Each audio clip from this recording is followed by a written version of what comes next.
Борзовикова Максат, у вас есть вопросы? Нету, Ваша честь. Нету, да? Нету.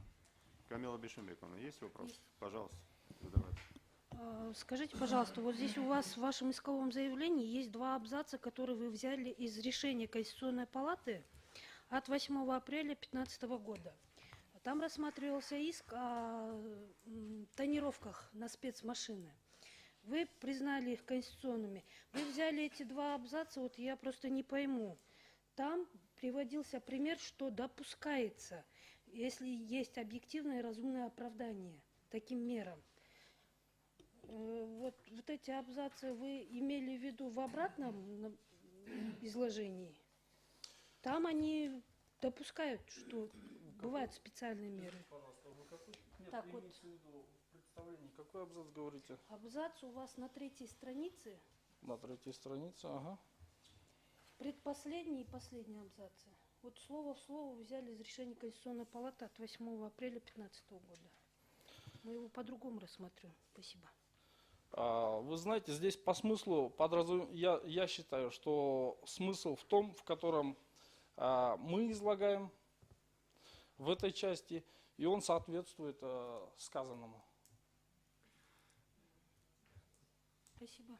В доводах как раз таки омбудсмена говорится о необоснованности таких привилегий для отдельных категорий граждан, да? Вы об этом же говорите? Да. Да. Еще есть вопросы? Камила Бишимбековна? Нет. Нет, да? Да, представитель правительства. Равшан Бахтиярович, Да, есть разрешите, вопрос? да? Пожалуйста. Уважаемый представитель омбудсмена, можно, пожалуйста, ответить на вопрос, что побудило аппарат омбудсмена подать вот это представление в Конституционную палату? Вопрос снимается. В данном случае здесь он не обязан отвечать, что побудило. Если они видят о том, что норма, по их мнению, противоречит Конституции, они вправе вносить представление. Ну, ладно, я потом в ходе своего этого выступлю. Есть еще вопросы? Уважаемый судья, есть вопросы? Пожалуйста, Эмиль Джилдош, потом Мэргот. Одним из ваших аргументов в обосновании вашей позиции приводится необходимость участия адвокатов именно в уголовном судопроизводстве. И почему-то делается вот такой упор и создается впечатление, что адвокаты, в общем-то, не принимают участие в других видах судопроизводства. Чем вот связано именно выбор вот такой вот позиции с вашей точки зрения? Вы знаете, мы не утверждаем насчет этого. Мы говорим, что Создается исходя впечатление, из... что вы утверждаете, что адвокат только что в уголовном создается суде. впечатление, исходя из анализа законодательства, что в иных случаях судопроизводства адвокатская лицензия не обязательно, достаточно доверенности. Требования в судопроизводстве только лишь возникают при наличии реализации уголовного судопроизводства. В то же время можно отметить, что, например, в законе об адвокатуре и адвокатской деятельности есть у них полномочия, что они могут там адвокатский запрос, то есть не связанный с реализацией уголовного судопроизводства, например, да. Но, честно говоря, вот они по большей части эти полномочия их, они сами вот жаловались, адвокаты, так, в приватной беседе, что достаточно часто не реализуются. Почему?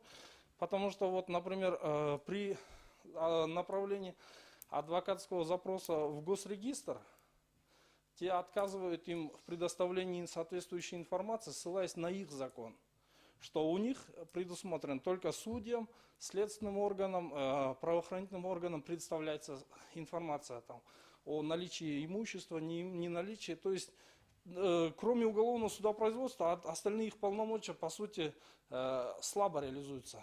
И в иных законах такие же, это, мне кажется, с одной стороны, недостаток законодательства, что равные законы противоречат друг другу. Те своим законом, так сказать, руководствуются, адвокаты своим, но они не, как бы на этом и в тупиковую ситуацию попадают. Поэтому, в частности, в особенности, это по большей части в уголовно связано. Мы так, не только, а по большей части. Понятно. Миргуль Хубекова, потом комментарий еще. Вы в своем выступлении сказали, что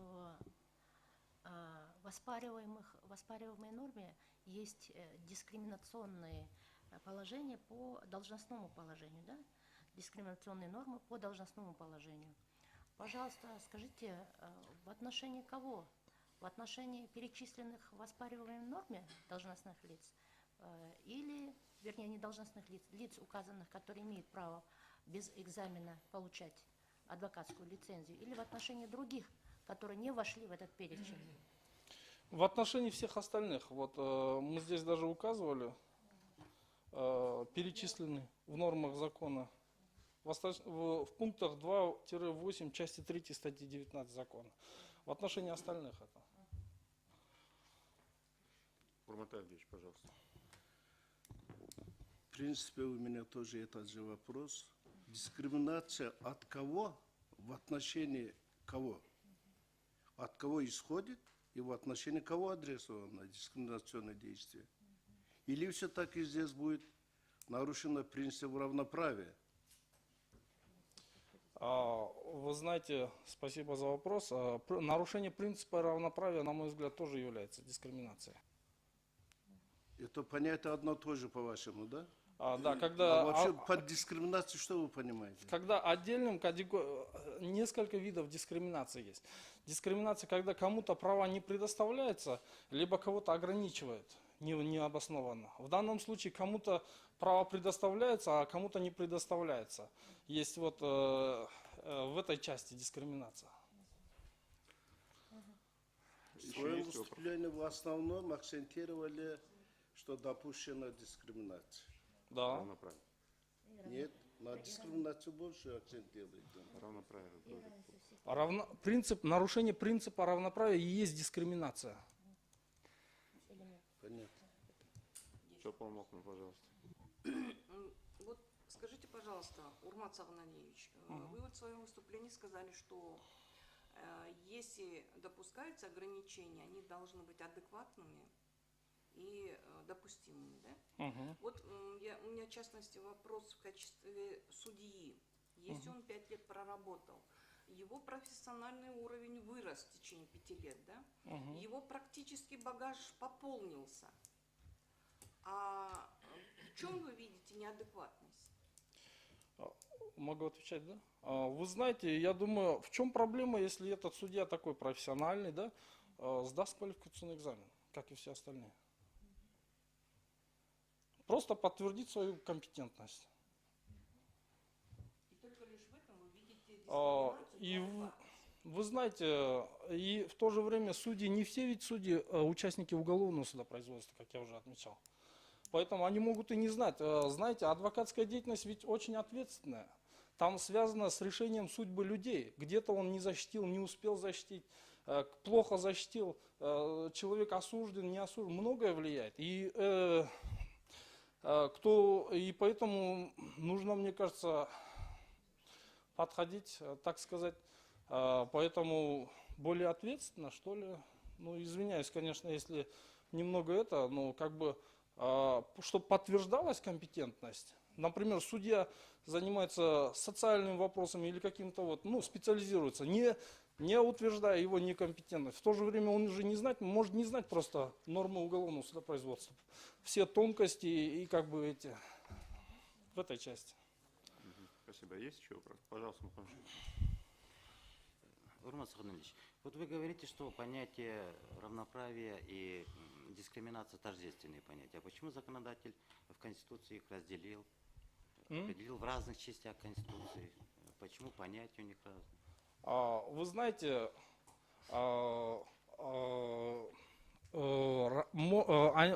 на мой взгляд, в целях уточнения он определил, но есть общее понятие дискриминации, где так и предусматривается, когда вот кому-то предоставляют, например, какие-то права, да, кому-то предоставляют вот землю, например, да, а какой-то категории не предоставляют. Или наоборот, когда кому-то, ну это же привилегии создается, они должны быть социально обоснованные. Вот. И в этой случае общепризнанное международное понятие дискриминации, которое я интересовался, она так и связана тоже с созданием вот таких вот обстоятельств. Ну вот скажем конкретно, да, вот определенным категориям граждан, судьи, следователи, те, которые указаны, далее, им дали преимущество. Они имеют право не сдавать квалификационные издания. В чем конкретно проявляется дискриминация в отношении других категорий юристов? Вы можете ответить на это? Если они вот, почему им должно быть предоставлено, так сказать, Я вам привилегии? вопрос задаю, вы мне обратно вопрос задаете. Не, вот вы Дискриминация других категорий юристов Так. в данном случае в чем заключается? заключается в том, что им нужно сдавать, как все, готовиться, изучать законодательство, да, проводить подготовку, а тем нет. И в то же время нет гарантии, может быть, он не сможет сдать. Где гарантия? Может, он менее компетентный, чем другой кандидат. Пусть подтвердит. Нет, Урмат Саганович, вы просто не можете Вы поднять уходите, одно. да. Вы ставите Да. практически знак равенства между понятием дискриминация и понятием равенства. Это совершенно, наверное, разные понятия. Если обратиться к теории права и ко всем международным документам, эти понятия содержат разное значение, разный смысл. Поэтому Мухаммед Шайтанович задает вопрос, в чем вы усматриваете дискриминацию по отношению к лицам, которые сдают экзамен? Лишаются ли они права получения лицензии через сдачу экзамена? Лишаются они права на получение лицензии через сдачу экзамена или нет? Они такого права на получение лицензии через сдачу экзаменов кто? Судьи? Другие категории лиц. Они имеют право сдать. Но вот как Никто раз не таки они лишает, да? этих прав лишаются или нет? Нет, не Или в каких-то лишаются. правах ограничиваются? Им привилегии предоставляются. А привилегия и дискриминация это одно и то же? Привилегии должны быть обоснованными.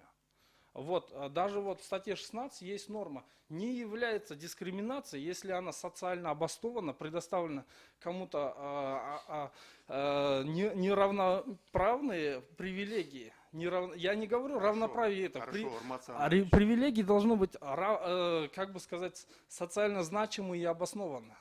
Хорошо. Что такое дискриминация тогда? Ведь для того, чтобы рассуждать, наверное, надо сначала уяснить понятие дискриминации, да? Да. Согласны? Вот что такое дискриминация в вашем понимании? Дискриминация, в моем понимании, это предоставление необоснованных привилегий или лишение каких-либо Это совершенно прав. другое, Нет, наверное. я имею в виду, они должны быть социально обоснованы и значимы. Если вот, например, какой-то... Четче можете одним словом сказать, что такое дискриминация? Двумя-тремя словами. Двумя-тремя словами, вот, например, для сотрудников, для депутатов Джоркнеша предоставлено квотирование, да, гендерного аспекта, там, национального аспекта. Это предоставлено, но это не является дискриминацией. В Конституции так и сказано. Потому что это социально обосновано. В данном случае социального обоснования я не вижу. Но здесь вы не пример дискриминации, а пример разного подхода в регулировании определенного правоотношения привели. А дискриминация это все-таки, наверное, ущемление прав или ограничение прав. Ущемление прав, Определенным вы знаете, категориям ущемление или прав и группам лиц. происходит, потому что кому-то можно, а кому-то нельзя. А почему так? Нет, подождите. Вот так вот, да? Ну хорошо, пусть это будет ваше понимание. Продолжи, да? Пожалуйста, Мухаммед Шайтанович. Потом, Урмат Саганович, вот вы сказали, что не все судьи занимаются уголовным судопроизводством. Да. В суде первой инстанции, там же разделения нету. Там все 100% судей участвуют в рассмотрении уголовных дел. Как вы на это? Почему вы так... Ну, хорошо, это условно бывает, делят, условно, я так скажу, да? Ладно, нормативно не делятся, но в то же время, кто им мешает подтвердить свою Но компетентность? это вопрос другого сдачи порядка. экзамена? Я вам спрашиваю, говорю, ваше утверждение о том, что не все судьи рассматривают уголовное дело, на чем основаны? Основа, Получается, ни на чем не основаны. основана, я так сказать, при реализации практики, я при беседе с судьями узнавал, что некоторые из них не рассматривают. Ну, это может быть, я говорю, условно разделено. Может быть, договорились, так сказать. Это, Ну, возможно, это не должно быть определяющим. Рассматривал судья уголовное дело или не рассматривал. Например, Межрайонный суд по экономическим делам. Он же не рассматривает уголовные дела. А почему вы говорите, все рассматривают? Пожалуйста, что помогу. Вот вы говорите, что некоторые судьи не рассматривают дела, да, вот Да. экономические судьи не рассматривают. Да. А выбор, возможность выбора человека, у которого права, если он считает, у него спор с правом, да, или спор со второй стороной, он, чем больше будет защитников, выбор у него больше будет, выбрать среди них. Что вот этот судья рассматривал, бывший судья рассматривал одни уголовные, я его выберу.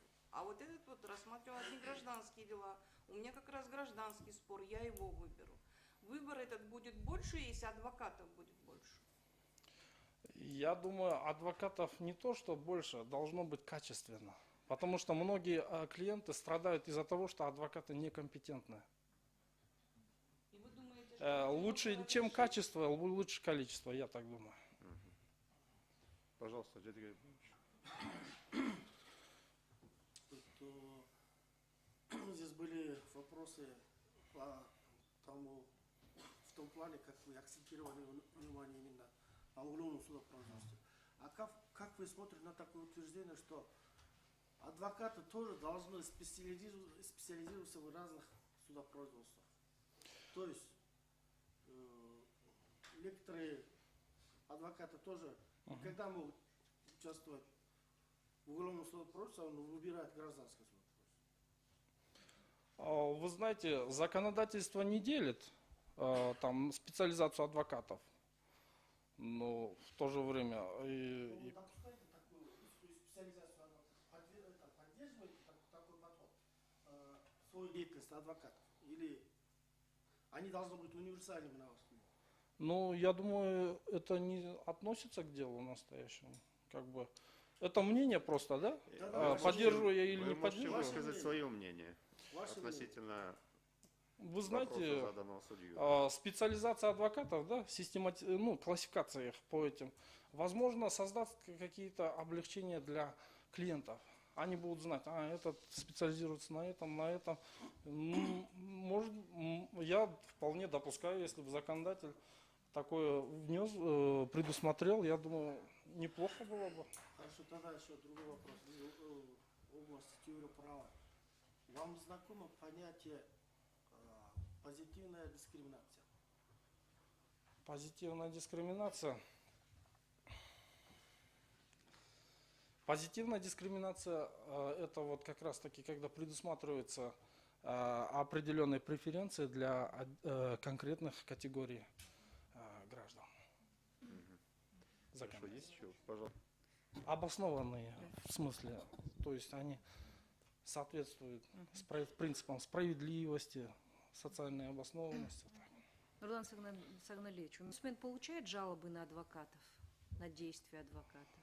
Ну, вы Или знаете, как-то мониторит за деятельностью, что у вас складывается впечатление о качестве, как вы говорите, работы адвокатов? что касается о качестве, вы знаете, мы статистику не вели, но когда рассматривается жалоба, достаточно часто граждане жалуются, что адвокаты недостаточно компетентны, в недостаточной мере защитили их права. Есть еще вопрос, уважаемый судья? Нет? Сторона, есть у вас еще вопросы? Нет? Присаживайтесь. Спасибо.